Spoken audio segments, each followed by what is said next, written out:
वहीं दूसरी तरफ मेहरा मेंशन में महेश मेहरा इस वक्त गार्डन में चेयर पर बैठे एक हाथ में कॉफी का मग पकड़े हुए व दूसरे हाथ में पकड़े न्यूज़पेपर में कुरानस की न्यूज पढ़कर खुश हो रहे थे। तभी उनके ठीक सामने तेज धड़ाम की आवाज के साथ आसमान से कुछ गिरता है।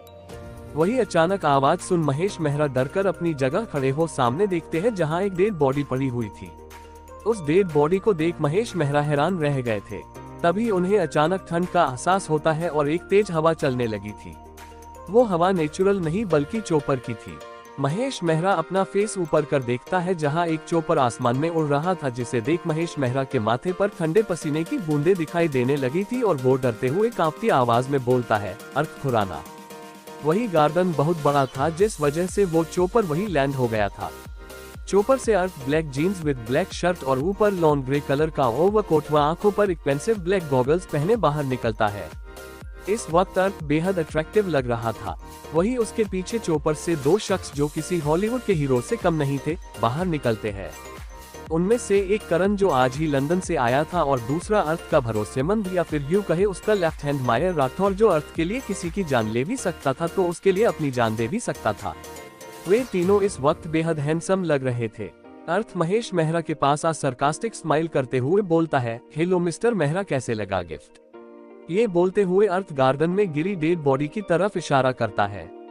ये डेड बॉडी मानवेंद्र जी की कंपनी के मैनेजर की थी, जिसने महेश मेहरा के लालच में आकर सारी अकाउंट की इंफॉर्मेशन उन्हें दी थी। अर्थ महेश मेहरा की चेयर पर बैठ उनकी तरफ देख बोलता है, आपने बताया नहीं, कैसा लगा सरप्राइज? बोलकर अर्थ चेयर पर लिन होकर बैठ गया था। महेश मेहरा अर्थ की तरफ देख गुस्से से बोलते हैं, मैं तुम्हें छोड़ूंगा नहीं अर्थ खुराना। तुमने मेरी बेटी की इंसल्ट कर अच्छा नहीं किया। अब देखना मैं कैसे तुम्हारी बीवी। महेश मेहरा आगे बात पूरी कर पाते उससे पहले ही अर्थ उनकी चेस्ट पर अपना पैर रख जोर से किक मार देता है, जिससे धड़ाम की आवाज के साथ महेश मेहरा नीचे जमीन पर जा गिरे। वहीं अब तक सारे गार्ड भी गार्डन में आ चुके थे और वे सभी अर्थ, माया और करण पर अपनी गन पॉइंट कर खड़े हो गए थे। अर्थ अपना सर टेढ़ा कर बोलता है, माया। अर्थ के इतना बोलते ही माया और करण दोनों अपनी कमर के पीछे से गन निकाल बिना उन गार्ड्स को मौका दिए उन्हें शूट करते हुए आगे बढ़ रहे थे। वही अर्थ आराम से सीटी बजाते हुए ये सब देख रहा था। 2 मिनट बाद ही सब गार्ड्स नीचे जमीन पर गिरे दर्द से तड़प रहे थे। वही महेश मेहरा ये सब देख डर से कांपने लगे थे, क्योंकि इस वक्त वे तीनों किसी डेविल से कम नहीं लग रहे थे। अर्थ चेयर पर से खड़ा हो महेश मेहरा के पास उनके मुंह पर अपना पैर रख मसलते हुए बोलता है, आपको क्या लगा अगर मैं चुप हूं तो आप और आपकी वो बेटी कुछ भी कर सकते हो? यही तुम दोनों की सबसे बड़ी गलतफहमी थी। अब बताओ, आपको छोड़ दिया जाए या मार दिया जाए? ये बोलते हुए वो उनके मुंह पर पैर से प्रेशर देता है, जिससे उस शांत माहौल में महेश की एक जोरदार आह चीख गूंज उठी। महेश के मुंह से इस वक्त ब्लड पानी की तरह बह रहा था। होंठों के किनारे पूरी तरह जख्मी हो चुके थे। अर्थ अपना पैर उनके मुंह पर से हटा पंजों के बल महेश के पास बैठ बेहद ही सर्द आवाज में बोलता है, ये कभी मत सोचना मेरे डैड अकेले हैं। उनके साथ हर वक्त उनका बेटा है, इसलिए मेरे डैड की तरफ अपनी नजरें उठाकर देखने से पहले भी 100 बार सोच लेना, वरना इस बार आपको हेल के दर्शन कराने में मुझे ज्यादा वक्त नहीं लगेगा। वही अर्थ की बात सुन करण हैरानी से अर्थ की तरफ देखने लगा था। शायद करण ने आज पहली बार अर्थ के मुंह से मानवेंद्र जी के लिए डैड वर्ड सुना था। महेश अपने एक हाथ से मुंह पर लगे ब्लड को साफ करते हुए बोलता है, बहुत जल्द तेरी बर्बादी तुम्हारे पास होगी। द बिजनेस टाइकून अर्थ खुराना, जो बिजनेस से लेकर अंडरवर्ल्ड के किंग और लोगों के मसीहा के नाम से जाना जाता है, उसकी बर्बादी आ रही है उसके पास। मैंने उसे सब कुछ बता दिया है और तेरी कमजोरी भी। वैसे मुझे नहीं पता था कि तुम्हारी कमजोरी एक मामूली सी लड़की बन जाएगी। अब बहुत जल्द वो तेरी कमजोरी, तेरी बीवी को तुमसे अभी महेश मेहरा अपनी बात पूरी कर पाते उससे पहले ही अर्थ उनके मुंह पर जोर से एक पंच मार देता है, जिससे महेश के मुंह से एक खून की पिचकारी निकल गई थी और साथ में वो खांसने भी लगे थे। अर्थ महेश का कॉलर पकड़ अपने फेस के नजदीक उनका फेस कर सर्द आवाज में बोलता है, वो मेरी कमजोरी नहीं, मेरी ताकत है, मोहब्बत है वो इस अर्थ खुराना की। और अगर किसी ने भी उसकी तरफ नजर उठाकर भी देखा तो उसकी मुलाकात द डेविल अर्थ खुराना से होगी। तभी माया अर्थ के पास आ, सर आयु मैम की कॉल बोलकर माया वापस पीछे हो गया था। अर्थ कानों में ब्लूटूथ लगा महेश की तरफ देख बोलता है, हम बोलो क्यों कॉल किया? तभी दूसरी तरफ से आयु की घबराई हुई आवाज आती है, वो भाई आरवी और ऋषिका दोनों घर पर नहीं है। आयु की बात सुन अर्थ की आंखें लाल होने लगी थी और उसकी पकड़ महेश की कॉलर पर कस गई। रोने कहा है, अर्थ खड़ा हो सर्द आवाज में बोलता है, जिसे सुन एक पल के लिए तो आयु भी अपनी जगह डर से कांप उठी। आयु खुद को संभाल लड़खड़ाती आवाज में बोलती है, रोनित नूर क्लब गए हैं। आरवी और ऋषिका की लोकेशन वही की है और वो अर्थ बिना आयु की आगे की बात सुने कॉल कट कर फोन को गुस्से से जमीन पर पटक बोलता है, बोला था मैंने घर से बाहर मत निकलना, पर लगता है प्यार की भाषा तुम्हें समझ नहीं आती। बोलते हुए अर्थ की आवाज बेहद डेंजरस थी। वही दूसरी तरफ क्लब में थोड़ी देर बाद आरवी ऐसे ही खड़ी उन सभी को डांस करते देख रही थी। वही ऋषिका भी बार बार उसी की तरफ देख रही थी। आरवी ऋषिका की तरफ देख उसे वॉशरूम जाने का इशारा कर वहां से चली जाती है। आरवी वॉशरूम में अपना फेस वॉश करने लगी थी, तभी अचानक उसे अपनी नेक पर किसी की गर्म सांसें फील होती है, जिससे आरवी झट से अपना फेस ऊपर कर मिरर में सामने देखती है, जहां वही पार्टी वाला शख्स उसके एकदम पास खड़ा उसे देख स्माइल कर रहा था। वही उस आदमी को खुद के इतना पास देख आरवी बहुत डर गई थी और पीछे की तरफ पलट उस आदमी की तरफ देख बोलती है, कौन हो आप, और ऐसे लेडीज वॉशरूम में क्या कर रहे हो, अभी के अभी यहाँ से बाहर जाए। बोलते हुए आरवी उसके साइड से होकर बाहर जाने लगी थी। तभी वो आदमी आरवी की बाजू को कस के पकड़ वॉल की तरफ धक्का दे देता है, जिससे आरवी की पीठ वॉल से जा लगी और वो आदमी आरवी के पास आ बिना उसे मौका दिए उसके दोनों हाथों को पकड़ ऊपर वॉल पर लगा देता है और पैरों से उसके पैरों को दबोच लेता है और उसके फेस के पास आ खतरनाक स्माइल करते हुए बोलता है, wow what a beauty I got. ये सुनते ही आरवी की आंखें बड़ी हो गई थी और डर के मारे उसके माथे पर पसीने की बूंदें दिखाई देने लगी थी। आरवी उस आदमी से छुटने की कोशिश करते हुए बोलती है, छोड़िए मुझे प्लीज लिव मी। बोलते हुए आरवी की आंखों में आंसू आने लगे थे। आरवी प्रेगनेंसी की वजह से ज्यादा मूवमेंट नहीं कर रही थी और ऊपर से इस वक्त उस आदमी के दोनों पैर उसके पेट के पास थे और अगर गलती से भी उसके पेट पर प्रेशर पड़ता तो कुछ भी हो सकता था, इसलिए वो ये चांस नहीं लेना चाहती थी। वो आदमी गंदी हंसी हंसते हुए बोलता है, oh come on baby just some enjoyment, okay let's have some fun. बोलकर वो आरवी के फेस की तरफ बढ़ने लगा था। वही उस आदमी को खुद के चेहरे के पास झुकता देख आरवी झट से अपना चेहरा दूसरी तरफ फेर रोते हुए बोलती है, प्लीज डोंट डू दिस। बोलते हुए वो लगातार छुटने की कोशिश कर रही थी। वही आरवी की बात सुन उस आदमी को इतना गुस्सा आया कि उसने दूसरे हाथ से आरवी के गाल पर एक थप्पड़ मारा और ऐसा होते ही आरवी के मुंह से एक चीख निकल गई और उसके होठों के किनारे से हल्का सा खून आ चुका था। उस आदमी ने आरवी के गालों को कसकर पकड़ और उसका चेहरा अपनी तरफ करके बोलता है, such a bitch you are, I will do what I want. बोलकर वो आदमी वापस आरवी के होंठों की तरफ बढ़ने लगा और उसने आरवी को इतना कसकर पकड़ा हुआ था कि वो छूट नहीं पा रही थी और आरवी की आंखों से इस वक्त आंसू पानी की तरह बह रहे थे। वही वो आदमी लगातार उसके होंठों की तरफ बढ़ रहा था। आरवी चाहकर भी उससे छूट नहीं पा रही थी और वो कस के अपनी आंखें बंद कर धीरे से बोलती है, मॉन्स्टर प्लीज सेव मी। बोलते हुए आरवी की बंद आंखों के सामने अर्थ का चेहरा घूम रहा था। वही वो आदमी आरवी के होंठों को गलती से भी छू पाता उससे पहले ही कोई पीछे से उसकी गर्दन को पकड़ सामने वॉल की तरफ धक्का दे देता है। अचानक हुए इस एक्शन से वो आदमी संभल नहीं पाता और उसका सर सामने वॉल से जा लगा, जिससे पूरे वॉशरूम में उसकी एक भयानक चीख गूंज उठी, जिसे सुन आरवी झट से अपनी आंखें खोल सामने देखती है, जहां अर्थ गुस्से से कांपते फेस से उसे ही देख रहा था। इस वक्त अर्थ की आंखें ब्लड की तरह लाल हो रखी थी, साथ में माथे और हाथों की नसें उभर कर दिखाई दे रही थी। उसकी नसें इतनी उभरी हुई थी कि उनसे चट-चट की आवाज आ रही थी। वही सामने अर्थ को ऐसे देख आरवी अपनी जगह ही खड़ी कांप उठी। अर्थ आरवी की तरफ देखते हुए जोर से तेज आवाज में चिल्लाकर बोलता है, करण इसे बाहर लेकर जाओ। वही करण जो डोर के पास ही खड़ा हुआ था अर्थ की आवाज सुन अंदर आ गया था और आरवी के पास आ धीरे से बोलता है, चलिए भाभी। करण की आवाज सुन आरवी अपना सर घुमाकर साइड में देखती है, जहां करण उसके पास खड़ा उसे ही देख रहा था। आरवी करण की तरफ देख रोते हुए बोलती है, भाई वो मैं। अर्थ आरवी की बात पूरी होने से पहले ही जोर से सर्द आवाज में बोलता है, get out of here right now. वही अर्थ की इतनी तेज आवाज सुन आरवी जोर से रोने लगी थी। करण एक नजर अर्थ को देख जल्दी से आरवी का हाथ पकड़ अपने साथ बाहर ले गया था। वही आरवी और करण के जाने के बाद अर्थ उस आदमी की तरफ देखता है जो नीचे फ्लोर पर गिरा दर्द से तड़प रहा था। इस वक्त उसका पूरा चेहरा खून से सना हुआ था। अर्थ उस आदमी के पास आ उसके कॉलर को पकड़ खड़ा कर गुस्से से बोलता है, how dare you touch her.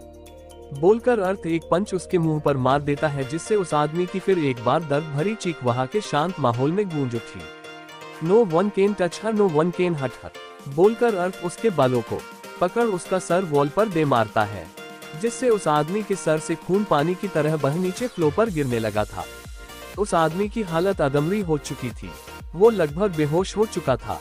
अर्थ लगातार उसके सर को वॉल पर मारे जा रहा था। मैं हमेशा कोशिश करता हूँ कि उसे कोई तकलीफ न हो, उसे कोई हर्ट न करे, तो तुमने कैसे उसे थप्पड़ मार दिया?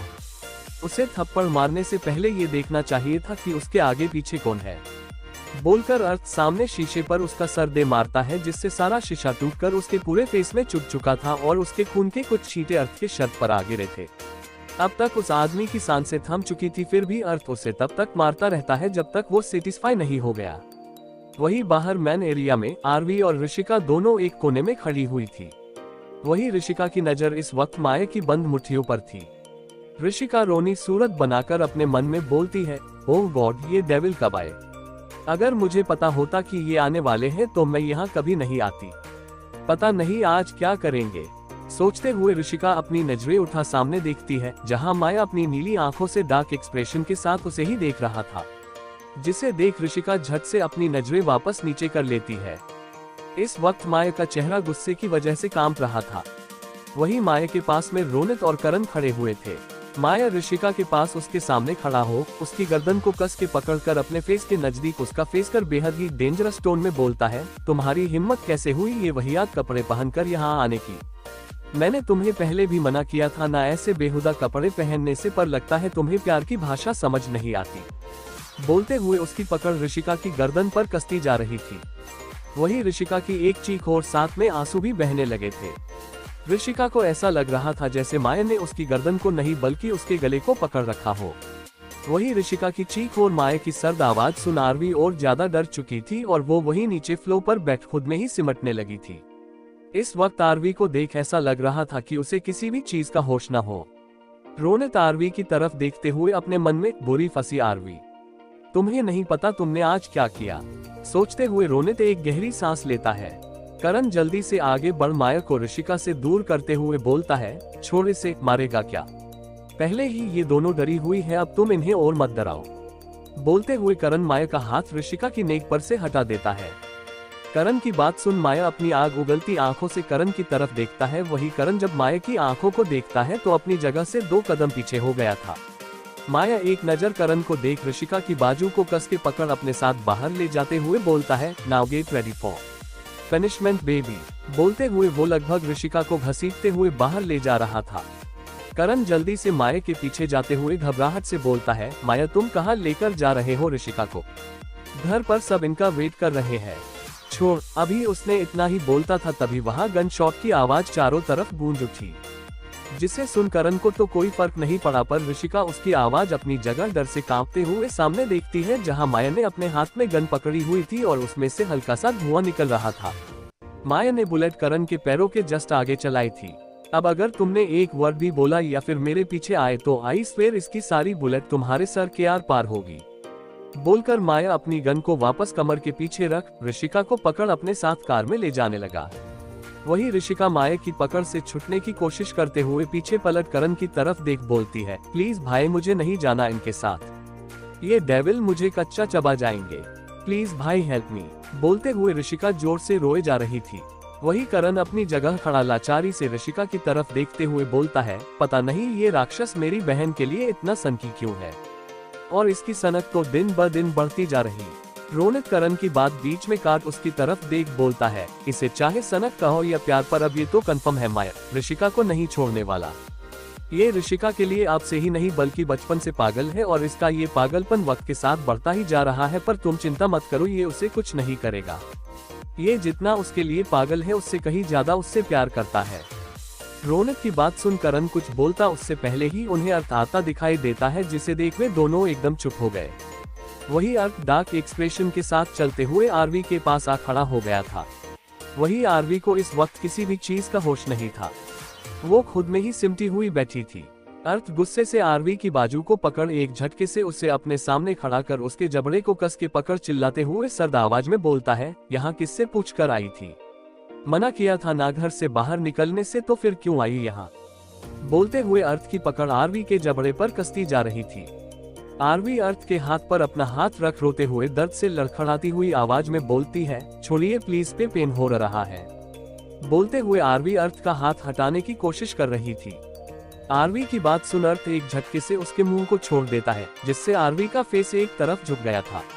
अर्थ गुस्से और फ्रस्ट्रेशन से उभरी हुई अपनी सर की नसों को दबाते हुए सर्द आवाज में बोलता है, रोनित। वही अर्थ की आवाज सुन रोनित अर्थ के पास आ अपना सर झुका खड़ा हो गया था। अर्थ पीछे पलटकर खींच के एक थप्पड़ रोनित के गाल पर मार देता है। थप्पड़ इतनी जोर से लगा था कि रोनित के होंठों के किनारे से हल्का सा खून निकल आया था, पर फिर भी रोनित ने उफ तक नहीं की। वही थप्पड़ की आवाज सुन आरवी और करण सामने देखते हैं, जहां रोनित अपने एक गाल पर हाथ रखे खड़ा था। आरवी अपनी आंखों में डर और आंसू लिए अर्थ की तरफ देख रही थी। अब तक आरवी का रो रोकर बुरा हाल हो चुका था। अर्थ गुस्से से रोनित का कॉलर पकड़ अपने फेस के नजदीक उसका फेस कर बोलता है, घर से कोई बाहर ना आ पाए ये जिम्मेदारी तुम्हारी थी ना, तो फिर ये दोनों घर से बाहर यहाँ तक कैसे पहुंची। बोलते हुए अर्थ रोनित की आंखों में देख रहा था, जो इस वक्त नीचे झुकी हुई थी। रोनित अपना सर नीचे किए हुए बोलता है, सॉरी सर। अर्थ गुस्से से रोनित के कॉलर को छोड़ आरवी को ऊपर से नीचे तक देखता है और उसकी ड्रेस देख उसका खून ज्वालामुखी की तरह उबलने लगा था। अर्थ आरवी के पास आ उसके कंधों को पकड़ तेज आवाज में बोलता है, ये बेहुदा कपड़े पहनकर तुम यहाँ आई। तुम्हें पता भी है यहाँ तुम्हारे साथ क्या हो सकता था। तुम्हें मेरी बात समझ क्यों नहीं आती। अगर मैं यहाँ टाइम पर नहीं आता तो तुम खुद को हमारे बेबी को प्रोटेक्ट कर लेती, बोलो कर लेती। बोलते हुए अर्थ आरवी की आंखों में देख रहा था। वही अर्थ की बात सुन रोनित और करण दोनों हैरानी से आरवी को देख रहे थे। रोनित हैरानी से खुद से बोलता है, क्या आरवी मैम प्रेग्नेंट है? ओह गॉड। बोलते हुए रोनित अपने बालों में हाथ फेरने लगा था। आरवी अपना सर नीचे किए हुए रोते हुए बोलती है, सॉरी, प्लीज एक लास्ट बार माफ कर। अर्थ आरवी की बात पूरी होने से पहले उसकी बाजू को पकड़ अपने साथ खींचते हुए बाहर लेकर जाने लगा था। भाई प्लीज धीरे चलिए वरना भाभी का पैर फ्लिप हो जाएगा। करण आरवी को अर्थ के पीछे दौड़ते देख बोलता है, क्योंकि अर्थ बहुत तेज चल रहा था।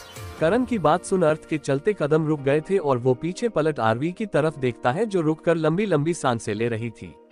अर्थ बिना किसी एक्सप्रेशन के कुछ पल आरवी को देख नीचे झुक उसे अपनी गोद में उठाकर पार्किंग एरिया में कार के पास ला उसे पैसेंजर सीट पर बैठाकर सीट बेल्ट लगा देता है। वही आरवी अपनी आंसू भरी आंखों से अर्थ की तरफ देख रही थी, जो ड्राइविंग सीट पर आकर बैठ गया था। तभी अचानक आरवी अपने पेट पर हाथ रख आंखें कसकर बंद कर ली थी। इस वक्त उसके फेस पर दर्द की लकीरें साफ दिखाई दे रही थी, पर अभी अर्थ का ध्यान आरवी पर नहीं था। वो गुस्से से ड्राइविंग सीट पर बैठ फुल स्पीड में कार को चलाने लगा था। अर्थ की कार तेज रफ्तार में मुंबई की सड़कों पर दौड़ रही थी। अर्थ बिना किसी एक्सप्रेशन के सामने देख ड्राइव कर रहा था। तभी अचानक उसके कंधे पर कुछ गिरता है, जिससे अर्थ अपना फेस थोड़ा सा लेफ्ट कर देखता है, जहां आरवी का सर उसके कंधे पर लुढ़का हुआ था। इस वक्त आरवी की आंखें बंद थी। आरवी की बंद आंखों को देख अर्थ हैरानी से एक झटके के साथ कार को रोक देता है और जैसे ही वो आरवी के सर को टच करता है तो उसकी हैरानी एक पल में ही फिक्र में बदल गई थी। वही दूसरी तरफ माया की कार में ऋषिका पैसेंजर सीट पर डोर से चिपकी हुई बैठी थी। ऋषिका रोनी सूरत बना माया की तरफ देख बोलती है, सॉरी, आगे से कभी ऐसे कपड़े नहीं पहनूंगी, पर प्लीज मुझे आपके साथ आपके विला नहीं जाना। आप मुझे वहाँ फिर से वो गंदी वाली पनिशमेंट देंगे। ऋषिका की बात सुन माया घूरकर उसकी तरफ देखता है, जिसे देख ऋषिका अपने मन में कुछ सोच, ऋषिका वरना आज ये डेविल तुझे कच्चा निगल जाएंगे। नहीं नहीं, मुझे इतनी जल्दी नहीं मरना, अभी तो मेरे क्यूट से बेबी भी नहीं हुए। डोंट वरी लिटिल गर्ल, हमारे बच्चों की पूरी क्रिकेट टीम होगी। एक बार तुम मेरे पास आ जाओ, फिर हर साल तुम्हारे हाथ में एक बेबी होगा। माया बिना किसी भाव के सामने देख ड्राइव करते हुए बोलला है। वही माया की बात सुन ऋषिका हड़बड़ा गई थी। इस वक्त इसके गाल पक्के हुए टमाटर की तरह लाल हो गए थे और वो जल्दी से अपना सर खिड़की से बाहर निकाल देखने लगी थी। वही ऋषिका की इस हरकत पर माया के फेस पर तिरछी स्माइल आ गई। थोड़ी देर बाद माया की कार एक खूबसूरत से विला के सामने आकर रुकी थी। माया कार से बाहर निकल ऋषिका की साइड आ डोर ओपन कर ऋषिका को कार से बाहर निकालता है। ऋषिका के कार से बाहर आते ही माया उसकी कमर पर अपना हाथ रख उसके फेस पर आ रहे बालों को कान के पीछे करते हुए बोलता है, little girl ready for punishment. Maya की बात सुन ऋषिका पप्पी फेस बना बोलती है, डेविल आप अपनी लिटिल गर्ल को पनिशमेंट देंगे। गंदी बात डेविल। बोलते हुए ऋषिका अपनी पलकों को बार बार झपकाकर माया को देख रही थी। वही ऋषिका की इस हरकत पर माया अपने मन में, कितनी चालक है लड़की, पनिशमेंट से बचने के लिए कैसे मासूम बन रही है, पर इस बार मैं तुम्हारे बहकावे में नहीं आने वाला। सोचते हुए माया ऋषिका का हाथ पकड़ विला के अंदर हॉल में ले आया था। ऋषिका चलते हुए एक जगह रुक माया के हाथ पर जोर से बाइट कर लेती है, जिससे माया का हाथ ऋषिका के हाथ से छूट गया था। माया ऋषिका की तरफ देख सर्द आवाज में बोलता है, लिटिल गर्ल, ये तुमने तीसरी बार किया है। उद्धरण चिन्ह। बोलते हुए माया एक नजर अपने हाथ में बने बाइट के निशान को देख अपने कदम ऋषिका की तरफ बढ़ा देता है। वही ऋषिका माया की तरफ देख अपना थूक निगलते हुए खुद से ही, भाग ऋषिका भाग। बोलते हुए वो अपने कदम पीछे ले रही थी। वही माया उसकी तरफ अपना एक हाथ आगे बढ़ा बोलता है, इधर आओ मेरे पास। ऋषिका जल्दी से माया के साइड से निकल सीढ़ियों से ऊपर रूम की तरफ भागते हुए बोलती है, मुझे किसी पागल कुत्ते ने थोड़ी काटा है जो मैं आपके पास मरने के लिए आऊंगी। बोलते हुए वो एक रूम में घुस डोर को अंदर से बंद कर देती है और एक टेबल को खिसका कर डोर के पास लगा चारों तरफ देखते हुए कहा, छिपुट जल्दी सोच, वो नीली आंखों वाला राक्षस आते ही होंगे तेरा शिकार करने के लिए। बोलते हुए वो अपनी नजरें चारों तरफ घुमाकर छुपने की जगह ढूंढ रही थी। वही माया बाहर बंद डोर को कुछ पल घूरता है और फिर उस पर एक दो लात मारता है, जिससे वो डोर टूटकर साइड में गिर गया था। वही डोर टूटने की आवाज सुन ऋषिका अपनी आंखें कस के बंद कर खुद से बोलती है, तोड़ दिया बेचारे बेजुबान डोर को, पता नहीं इंसान है या फिर बुलडोजर। अब तेरा क्या होगा ऋषिका। वही माया अपनी नजरें चारों तरफ घुमा कर देखते हुए सर्द आवाज में बोलता है, लिटिल गर्ल, जहाँ भी छुपी हुई हो बाहर आ जाओ, वरना अगर मैंने तुम्हें ढूंढा तो तुम्हारे लिए अच्छा नहीं होगा। वही माया की बात सुन ऋषिका सोफे के पीछे छुपी हुई झट से बोलती है, डेविल, आप गलत रूम में आ गए हैं, वो लिटिल गर्ल पास वाले रूम में छुपी हुई है, आप वहां जाकर उसे ढूंढिए, यहाँ टाइम पास मत। अभी उसने इतना ही बोला था तभी उसे अपने पैर हवा में महसूस होते हैं। माया उसे अपने कंधे पर बोरी की लाद कर बेड के पास उसे बेड पर पटक देता है। वही ऋषिका बेड पर गिरी हुई अपना फेस ऊपर कर देखती है, जहां माया उसे देखते हुए अपने शर्ट के बटन खोल रहा था। प्लीज लाइक, कमेंट, शेयर और सब्सक्राइब जरूर करें।